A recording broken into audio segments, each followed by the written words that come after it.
O Flamengo cedeu o empate ao Milionários com um jogador a mais ontem na altitude, em Bogotá. Além de analisar o que foi o jogo e a oportunidade perdida pelo Flamengo de trazer 3 pontos, a gente tem que falar dessa análise, desse conceito geral que está sendo formado sobre a versão 2024 do Flamengo do Tite depois do Campeonato Carioca. O Carioca ele polui tanto a análise. Será que exageraram na análise? Ou falar isso depois de um único jogo na Libertadores é exagero e até oportunismo? Vamos encontrar um caminho no vídeo de hoje aqui sobre esse Flamengo 2024. Ah, não é tão favorito assim. Não sei, galera, calma, vamos devagar. Primeira rodada, mas é um resultado para se lamentar. E o Flamengo teve problemas ontem que a gente vai destacar no vídeo de hoje. Like no vídeo, se inscreva, ative o sininho, rumo a 180 mil inscritos por aqui. Hoje, outros 2 cariocas estreiam na Libertadores e eu tô colocando as cotações aí do jogo do Botafogo contra o Júnior de Barranquilha, no Newton Santos, com casa cheia, para mim vitória do Fogão, e o jogo do Fluminense em Lima contra o Alianza. Lá no Peru, eu vou de empate nesse jogo. Você pode entrar no Aposta Ganha, estou aqui hoje uniformizado, sou do time Aposta Ganha, tem as odds supremas para Libertadores, são cotações turbinadas. Confere essa seção do site que ela é imperdível, tá bom? Link no primeiro comentário, você se cadastra, é o meu link, vai jogar com responsabilidade, vai se divertir. Você que tem mais de 18 anos, faça sua fezinha nessa noite de Libertadores com o Aposta Ganha. Vamos falar do jogo e no final eu quero debater essa coisa de Carioca, Libertadores, Brasileiro, os elogios que foram feitos, se teve exagero, se não teve exagero, se o jogo de ontem mostrou a realidade. Vamos com calma, galera. Vamos falar do jogo de ontem, que eu tive a oportunidade de narrar no YouTube da TNT Sports, na transmissão em áudio lá com o VSR e com a Monique. Bom, o Flamengo jogou numa altitude de 2.600 metros, que não será a pior altitude que ele vai enfrentar nessa Libertadores, porque ele vai ter que subir a La Paz para pegar o Bolívar, uma altitude ainda maior, de 3.700 metros. Então, eu fiquei pensando nisso ontem, até falei no pós-jogo lá na TNT. Caramba, se a altitude de Bogotá já foi suficiente para gerar o que gerou ontem, caramba, imagina La Paz. Verdade que o Milionários, o campeão colombiano, ele é mais forte do que o Bolívar. O campeão colombiano, a Liga Boliviana é bem inferior à colombiana. Então, em termos de dificuldade do adversário, acho que o Bolívar oferece menos resistência. Só que é mais alta a montanha. É mais difícil jogar em La Paz do que em Bogotá. Então, eu sei que a altitude teve um peso no jogo de ontem. Claro que teve. Eu não tiro isso da equação jamais. Até porque já estive em altitude, já narrei jogo em altitude, já vi de perto como a coisa pesa e é diferente. Ok. Mas não podemos ignorar o fato de que, durante 35 minutos, o Flamengo teve um jogador a mais, abriu o placar. No primeiro minuto desses 35 de superioridade numérica, o Flamengo tem um pênalti e abre o placar. E o Flamengo tinha todas as condições, mesmo no cenário de altitude, de fazer o segundo gol e matar o jogo. É uma das críticas que a gente ouve à proposta de jogo do Tite. Tem rubro-negros que são mais exigentes no sentido de verem o time, querem ver o time atacando o tempo todo, mantendo uma proposta ofensiva, um volume de jogo, de geração de oportunidades, mesmo depois do 1-0, do 2-0, até mesmo de um 3-0. É uma crítica que eu vejo no ambiente digital rubro-negro. O time para. O time tem a chance de agredir mais, de fazer mais gols, de mastigar, de continuar mastigando o adversário, e o time para. E ontem, o Flamengo nem estava mastigando o Milionários. Era um jogo complicado. O Flamengo teve as suas melhores chances dos primeiros 10 minutos do primeiro tempo. A bola que o Vinha isola. Aliás, uma noite do Vinha lamentável em todos os aspectos. Vou falar sobre isso já já. E a chance do Bruno Henrique, né? O Arrascaeta faz a jogada, se embola com a zaga. O Bruno Henrique vem de trás, pega a sobra. O Monteiro, o goleiro, faz uma defesaça. A bola ia entrar, pontinha dos dedos. Essas foram as chances do Flamengo no jogo. A partir daí, o Flamengo teve muitas dificuldades para criar. O Flamengo tinha uma posse de bola em que ele tentava valorizar e sair com mais cadência, com mais calma, muito também pelo efeito da altitude, mas isso fazia com que o Flamengo não fosse agressivo. E quem passou a ser agressivo da metade do primeiro tempo em diante foi o Milionários. Começou a finalizar, as primeiras finalizações não iam no alvo, até que o Castro acertou a trave, até que veio um chute da entrada da área que o Rossi tem que fazer a defesa. Então, o primeiro tempo, ele foi ficando perigoso para o Flamengo. E ele terminou perigoso. E foi um ótimo negócio o primeiro tempo terminar 0-0, porque o Flamengo correu o risco real, né, do jeito que terminou o primeiro tempo, de sair para o intervalo perdendo. Vem o segundo tempo, a entrada do Alan melhora muito a dinâmica de saída de bola do time. O Flamengo passa a controlar um pouco mais o meio-campo. E aí nós temos que falar da ausência do De La Cruz. O De La Cruz é o motor desse time. É meio que um termômetro. E vai ser necessário encontrar, talvez com o Alan, talvez uma outra solução. Vai ser necessário encontrar esse plano B, porque o De La Cruz não estará disponível sempre. Ontem ele estava com febre, viajou até a Colômbia, mas não pôde jogar por esse quadro viral. E vem a bendita da Copa América, que vai tirar muito provavelmente o De La Cruz e outros jogadores do Flamengo por várias rodadas do Campeonato Brasileiro. Nessa loucura, nessa insanidade, mas enfim, a gente ainda vai ter mais oportunidade de meter o pau nessa vergonha, né, com a assinatura da CBF e dos clubes também, diga-se de passagem. Mas enfim, a entrada do Alan melhora, o Flamengo passa a ter um pouco mais de circulação de bola no meio-campo, mas ainda não é um Flamengo agressivo, até que ele acha a jogada do pênalti. É um bate-rebate, o Arrascaeta é derrubado dentro da área, pênalti, o Pedro faz o gol. E o jogador do Milionários é expulso. Ah, mas não tem a tripla punição, por que ele foi expulso? A tripla punição não existe mais desde que o autor do pênalti dispute a bola com aquele que sofreu o pênalti. Não foi o caso, o Léry Vasquez não disputou a bola, ele atropelou o Arrascaeta. Vermelho, numa chance clara de gol, pênalti, vermelho, não houve disputa de bola, gol do Flamengo, um jogador a mais. E aí você fala, tudo bem, o Milionários vinha pressionando, o Flamengo estava sem o De La Cruz, o vinha numa noite ruim, mas agora é a hora de botar o jogo no bolso. 1-0, um jogador a mais, acabou. E não foi o caso. E o Flamengo não conseguiu controlar as ações e, pelo contrário, parece que viveu o seu pior momento depois da expulsão do jogador do Milionários. O Milionários cresce no jogo, faz a sua pressão, começa aí...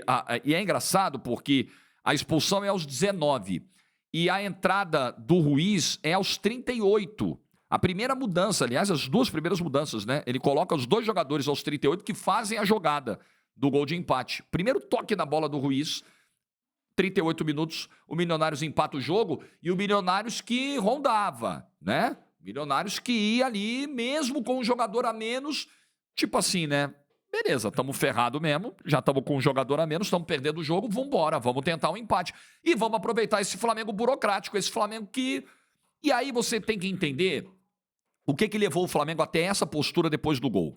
É um pouco do DNA do time do Tite? É um pouco. Esse time, ele não continua mordendo na mesma intensidade a partir do momento em que abre o placar.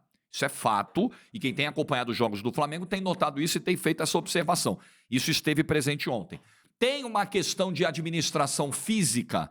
Eu também acho que tem. Tanto que, por exemplo, o Pedro sai pouco depois do gol. O Pedro é substituído. Por quê? Porque nesse momento o Gabigol está suspenso, o Carlinhos não pode jogar Libertadores, não está inscrito, e vem uma maratona de jogos. Semana que vem já tem Libertadores de novo. No outro fim de semana já começa o Campeonato Brasileiro. Então, tem uma questão aí delicada de você ir administrando, gerindo a minutagem, o fôlego durante os jogos, porque a maratona vai cobrar um preço. Abril vai ser um mês pesado. Se eu tô lembrando aqui, sem esquecer nenhum confronto. Olha a sequência que o Flamengo vai ter. O Nova Iguaçu no fim de semana para decidir o estadual. Depois ele tem o Palestino em casa pela Libertadores. Aí ele vai pegar o Atlético Goianiense. Ele tem o São Paulo fora. Ele tem o Palmeiras em casa. Aí ele sobe para jogar na altitude com o Bolívar. Cara, tem clássico com o Botafogo. É um mês puxado. Então eu acho que a postura do Flamengo no segundo tempo também teve um pouco disso. Olha, tá 1-0, um jogador a mais. Vamos controlar. Já é o nosso DNA mesmo? Controlar, segurar? Vamos, porque nós estamos na altitude e tal. Só que isso cobrou um preço. Acho que o Flamengo poderia ter avançado um pouquinho mais nessa pressão para buscar esse segundo gol e aí sim ter uma tranquilidade definitiva no jogo. Isso não aconteceu e o Flamengo foi castigado numa bola forçada pelo Rossi para o Pulgar não domina, e aí ele volta desesperado, toma o drible, cai no chão. Onde é que estava o Vinha? Ninguém viu. E aí sai o gol do cruzamento, o gol do Dias dentro da área. O Vinha, ontem, precisamos levar em consideração que... do Dias, gol do Ruiz. Era isso que eu estava aqui maquinando. Eu falei alguma coisa errada, gol do Daniel Ruiz. Aquele que jogou no Santos, que o Paulo Turra dispensou, ficou 6 meses aqui e o Santos devolveu para o Milionários. E fez o gol de empate ontem, assim que entrou. O Vinha, pouca minutagem, é verdade. É um cara que ainda está chegando, ainda vai precisar ter sequência. Mas independentemente disso, a atuação dele ontem foi trágica. E o Tite, ao mesmo tempo em que acertou ao colocar o Alan no intervalo, errou ao não voltar imediatamente com o Ayrton Lucas para o segundo tempo. Porque todas as jogadas do Milionários do primeiro tempo foram pelo lado esquerdo da defesa do Flamengo em cima do Vinha.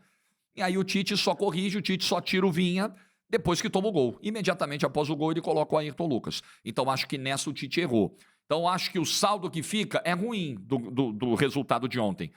Alguns jogadores muito apagados. O Arrascaeta apagado do jogo, Bruno Henrique apagado do jogo, Cebolinha apagado do jogo. O Flamengo com muita dificuldade para circular essa bola no meio-campo, e aí muitas vezes ligação direta, lançamento. Teve um lance aí que quase resultou em gol do Flamengo, num lançamento do Davi Luiz, no primeiro tempo. Foi o último lance, acho, do primeiro tempo. Uma bola longa do Davi Luiz, porque no meio-campo, e ainda mais com a ausência do De La Cruz, essa bola não circulava, o Flamengo não fazia esse trabalho de bola. Então ficava muito difícil para o Arrascaeta receber em condições, para o Bruno Henrique receber uma bola em velocidade, até mesmo para o Pedro ser municiado. Então vários jogadores do Flamengo tiveram noites bem discretas. E o Vinha teve uma noite desastrosa. Foi o cara que comprometeu de verdade o desempenho do Flamengo. Né? Teve a bola aos 2 minutos que poderia ter mudado o jogo, que ele isolou, e foi uma avenida. Foi um negócio horroroso pelo lado esquerdo. O Vinha não presta mais para jogar no Flamengo. Claro, gente, ninguém está dizendo isso. Ninguém está dizendo isso. Acho que o Vinha vai precisar mostrar mais, vai precisar ter uma minutagem, ter uma sequência para que, de fato, ele seja uma opção viável numa disputa de titularidade com o Ayrton Lucas. O que a gente viu ontem não foi bom. Definitivamente não foi bom. Então, fica aquela coisa, né? Não trouxe um ponto, mesmo sendo altitude, mas a sensação é que perdeu 2. Porque abriu o placar, ficou com um jogador a mais aos 18 minutos do segundo tempo. Tinha tudo para trazer esses 3 pontos. O time deu uma parada e aí permitiu que o Milionários entendesse, opa, eles pararam, tá bom, vamos para cima, dá para empatar, né? Dá para empatar, eles não estão com tanto apetite assim. E o time acabou castigado. Para fechar o vídeo, sobre a análise do Campeonato Carioca, o quanto isso deixa turva a visão sobre o real estágio de um time, porque a gente viu todos os elogios e eles são justificados ao Flamengo do Tite 2024. Um time sólido, um time que não tomou gol. Ontem foi o primeiro gol que esse time tomou em jogo oficial com a equipe titular e com o Tite no comando. Primeiro gol do ano. Chama atenção. Como é que você vai olhar? Tá vendo? Chegou a hora importante, o time não é isso tudo. O Campeonato Carioca não é parâmetro. Bom, o Campeonato Carioca realmente não é parâmetro. Mas é preciso entender que é aquilo que a gente tem como base nos primeiros 3 meses do ano, ora bolas. Vai fazer o quê? O Flamengo joga o Campeonato Carioca, a Libertadores não começa em janeiro. Então, tudo que a gente tinha para analisar o desempenho do Flamengo era o Campeonato Carioca. Jogos de bom nível, o Flamengo teve os Fla-Flus, teve o jogo com o Vasco e teve o jogo com o Botafogo, que são os times de Série A. Mas Vasco e Botafogo, claramente ainda abaixo do nível do Fluminense, que começou 2024 abaixo. Bem abaixo do que terminou 2023. Era isso que a gente tinha de margem. Então, que conclusão a gente tira disso tudo, Jorge? Que o Flamengo não era aquilo tudo, que o Flamengo não é tão favorito assim, tão candidato assim. Discordo. Acho que, independentemente do Campeonato Carioca ser frágil demais para a gente medir um Flamengo que é forte demais no papel, na qualidade, na experiência, no talento, eu sei que o Carioca é pesado demais, mas um jogo da Libertadores também é muito pouco para a gente taxar o conceito definitivo para o outro lado. E não presta. Não é isso tudo, gente. Estamos falando do melhor elenco do continente e do time que, para mim, tem as melhores ferramentas para ser campeão da Libertadores. Agora, se a proposta vai funcionar, se esse time tem que ser mais agressivo ou não, se essa defesa é tão sólida assim, quanto demonstrou no Campeonato Carioca, Tudo isso a gente vai ver agora nesse mês de abril. O mês de abril é o mês que vai determinar onde o Flamengo pode chegar na temporada. Vai nos dar uma visão mais clara. Eu concordo que essa visão está meio turva. Eu concordo que o Campeonato Carioca polui a análise. Mas o mês de abril vai dar uma visão melhor. Não foi o jogo de ontem. O jogo de ontem a gente situou tudo aqui, né? Pontuou o fator altitude, pontuou a ausência do De La Cruz. Tem várias questões pra gente olhar. Uma jornada muito ruim do Vinha, ok. Mas os próximos confrontos, principalmente quando o Campeonato Brasileiro começar, vão nos dar a real noção. Porque uma coisa é ter um baita elenco e o Flamengo tem. Uma coisa é ter um baita treinador e o Flamengo tem. Outra coisa é o encaixe.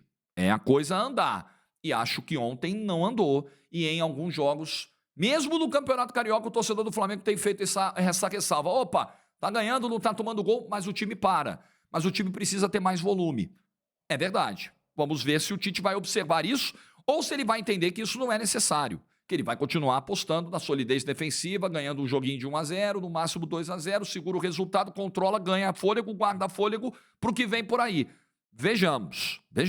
Mas ontem a sensação é de que não ganhou um ponto, perdeu 2. Mas ainda é muito cedo para qualquer coisa. Continuo achando o Flamengo favorito, o que não quer dizer que o Flamengo vai ganhar a Libertadores, é cedo para dizer isso, e não vai ser o tropeço de ontem que vai tirar a minha impressão de que o Flamengo é um dos times mais fortes do continente para a temporada 2024. Torcedores, calma, tem muito chão pela frente e o mês de abril vai nos dar ótimos sinais, claros sinais de como esse Flamengo vai se comportar em 2024. Aguardemos. O que você pensa? Como é que você classifica a estreia do Flamengo na Libertadores? Decepcionante? Dentro do esperado? Ok? Deixa nos comentários. Like do vídeo se você ficou até o final. Juízo, boa quarta e tchau.